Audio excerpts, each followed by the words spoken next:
Assalamualaikum warahmatullahi wabarakatuh. Saya Cindra Azahra dari kelas 11 IBB.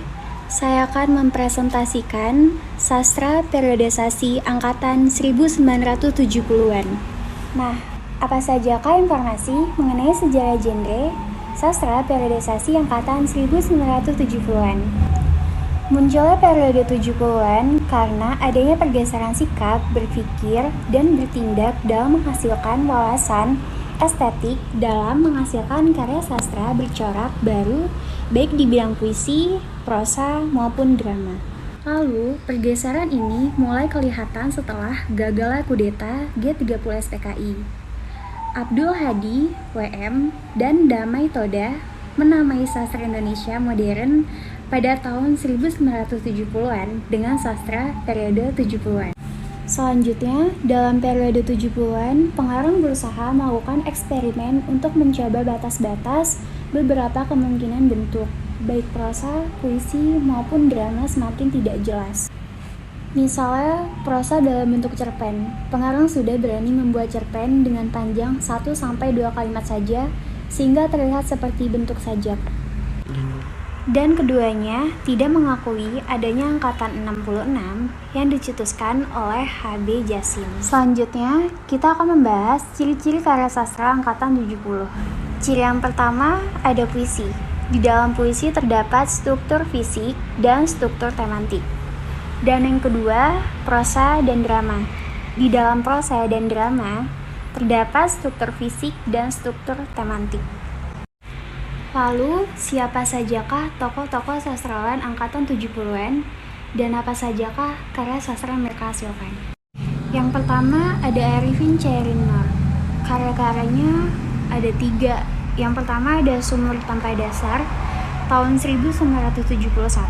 Yang kedua ada Selamat Pagi Jajang 1976. Dan yang ketiga ada naskah drama Kapai-Kapai tahun 1970-an. Dan yang kedua ada Willy Brodus Surendra Broto Rendra atau yang dikenal sebagai W.S. Rendra. Karya-karyanya ada 4. Yang pertama ada Blues untuk Boni tahun 1971. Dan yang kedua ada Sekda tahun 1977. Dan yang ketiga ada Orang-orang di Tikungan Jalan tahun 1954. Dan yang terakhir ada Selamatan Anak Cucu Sulaiman pada tahun 1967. Tokoh yang ketiga ada Iwan Simatupang. Karya-karyanya ada 2. Yang pertama, Merahnya Merah tahun 1968 dan yang kedua ada Kring tahun 1972. Dan yang terakhir ada Putri Wijaya. Karya-karyanya ada 2. Yang pertama ada Telegram tahun 1971 dan yang kedua ada Bila Malam Bertambah Malam tahun 1973. Lalu, siapakah tokoh pengarang atau sastrawan yang menonjol pada periode ini? Dan apa saja informasi yang dibedah darinya? Tokoh yang paling menonjol adalah Willy Brodus Surendra Broto Rendra, SSMA. Dia terkenal sebagai penyair dan dramawan termuka di Indonesia sejak tahun 1950-an. Rendra juga mendapat julukan sebagai si burung merak karena penampilannya sebagai deklamator selalu penuh pesona. Lalu, karya-karya Rendra antara lain adalah yang berbentuk kumpulan puisi. Yang pertama ada balada Orang-orang Tercinta, yang kedua ada kumpulan sajak, dan yang ketiga ada Blues untuk Boni.